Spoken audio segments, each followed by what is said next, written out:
শোনো শোনো বন্ধুগণ, শোনো দিয়া মন, এবারে এই পদটির করিব বর্ণন। আগেই রাখছি বলে এটি দুর্দান্ত একটি ভেজ ডিশ, না দেখলে কিন্তু করবেন হেপি রকম মিস। আরে বাবা, নিরামিষ শুনে ভাবছেন এবারে তবে কাটি? আরে মশাই, বসুন বসুন, মনে রাখবেন এটি অগ্রহায়ণ মাস, বৃহস্পতিবার সবার নিরামিষটি একেবারে খাঁটি। যান, প্রথমে খান 10 কচি শিম ধরে বেঁধে যেভাবেই হোক নিয়ে আসুন। সব কটাকে আলোয় ধরে পেটের ভেতরটা বেশটি করে নিন চেক, ব্যাস তাহলেই সব ঠিকঠাক। এবারে দুধারের সুতো ধরে মারুন টান, এভাবে সবাইকে করে নিন রেডি, নিয়ে নিন বাটিতে। ওগো শিম ধোবো, জল দিয়ে যাও ঘটিতে, ব্যাস আর কি। হাত দিয়ে বেশটি করে কচলা কচলি করে বার দিন বদলে ফেলে দিন জল পানিটারে। এবারে ভাসায়ে দিন যমুনার জলে, থুড়ি বাটির জলে। মিনিট 10 এইভাবে ভিজতে দিন এদের, না হলে আপনি পড়িতে পারেন কীটনাশকের কবলে। 10 বাদে কীটনাশক ছত্রাকনাশক যা কিছু গিলে বসেছিল জলে ঢেলে শুদ্ধ করে শিমবাবুদের জল হইতে ডাঙায় হইল উত্তরণ। তবে আর কি, এবার দিয়া দিন গুঁড়ো হলুদ ও লবণ, সঙ্গে দিন হাফ চামচ সরিষার তৈল, তবেই তো ম্যারিনেশনটা একেবারে তোফা মার্কা হইল। এবারে হাতটি দিয়ে এই নুন তেল হলুদ সব কিছু এদের গায়ে ভালো করে গোটা শরীরে দিন লেপে। শিমবাবুরা মজুক নুনে তেলে। এবারে বাটিতে হবে মশলা, চলে এলাম তাই শিলে।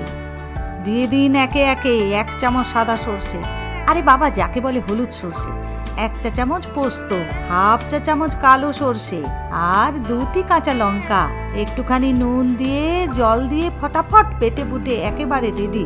আরে বাবারে, মশলা ধোয়া জল দিলে তরকারির টেস্ট তবেই তো দারুণ খোলে। এবারে বাটা মশলার বাটি শিমেদের ওপরে দিন উপর করে।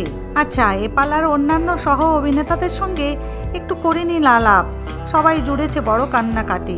প্রথমেই টক দই 2 টেবিল চামচ ফেটানো, এরপরে 2 টেবিল চামচ নারিকেল কোরানো, দিয়ে দিন স্বাদ মতো নুন আপনার, তারপরে ঢালুন 2 চা চামচ তেল সরিষার, আর দিন শর্করা যাকে বলে কিনা চিনি 1 চা চামচ। এবারে জামার হাতা গুটিয়ে একেবারে রেডি স্টেডি গো।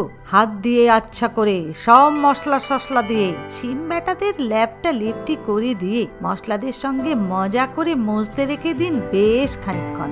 এবারে আয় বাবা টমেটো, এ আবার ছুরি দেখে বলে বাবা গো গেলুম। আমিও নাচর বান্দা বাঁ হাতে ধরে স্লাইস করে নিলুম। এবারে নিয়ে গুটি কত কচি ধনে পাতার গাছ ছুরি দিয়ে কেটে নিলাম একেবারে ঘ্যাচাং ঘচ। যাক বাবা, সব আয়োজন করিয়াছি সযত্নে আমি সমাপন। অতঃপর মাপ মতো একটি কৌটো করুন বার, তারপরে সোয়ান শিম দিয়ে সার, সব শেষে দিয়ে দিন মশলা আর অল্প খানিক শিল ধোয়া জল মশলার। এবারে হাত দিয়ে চেপে চেপে ধরে মশলা ও জলে দিন ডুবিয়ে পেস্ট করে দিয়ে দিন গুঁড়ো হলুদের আর 2 চামচ তেল সরিষার। টমেটোর স্লাইস খান কতক দিন সাজিয়ে, তারপর ধনে পাতা দিন কুচিয়ে, চলিতে পারে 2টো চেরা কাঁচা লঙ্কা। আরে আরে সাবধান মশাই, ঝালটা বুঝে, নইলে বাজতে পারে আপনার ডঙ্কা। ব্যাস। ও বাবা, এ কি খান কতক ড্যাব ড্যাব করে চেয়ে আছে দেখি। ডোমেনিকো পাজিগুলো মশলা গোলা জলে দেখাচ্ছি মজা, রেগে আগুন যেমন তেলেতে বেগুন। সবাইকে চেপে চুপে হাত দিয়ে রামধোলাই দিয়ে ডুবিয়েছি সবাইকে কৌটোর তেলে জলে। ব্যাস, এবারে কৌটোর ঢাকনা করে দিন বন্ধ। গ্যাসে কড়াইটি বসিয়ে ঢেলে দিন জল, বসিয়ে দিন স্ট্যান্ড, তারপরে বসান শিমের বাটি।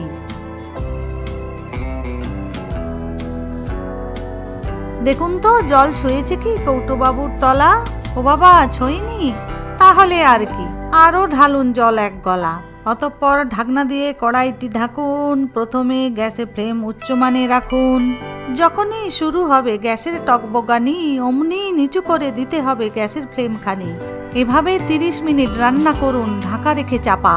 প্রতিদিন শিমবাবুদের রসে বসে ভাপা।